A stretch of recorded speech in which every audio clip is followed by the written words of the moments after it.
Now we are at Davos. The theme is the fourth industrial revolution, which is underpinned by technology. But now the question is, how is South Africa supporting and creating an enabling ecosystem to actually support these technology entrepreneurs?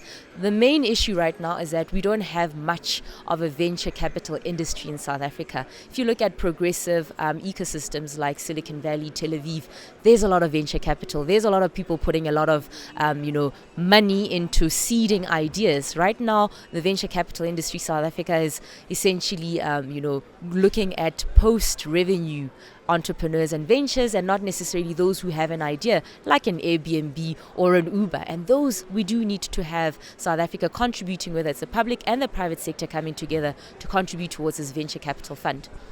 We got the brains, we've got the enthusiasm, we've got the enterprise. Why haven't we been the people who created Uber, Google, Apple, Airbnb, and so on? Because right now, like I said, there's no venture capital. A lot of entrepreneurs complain about access to capital.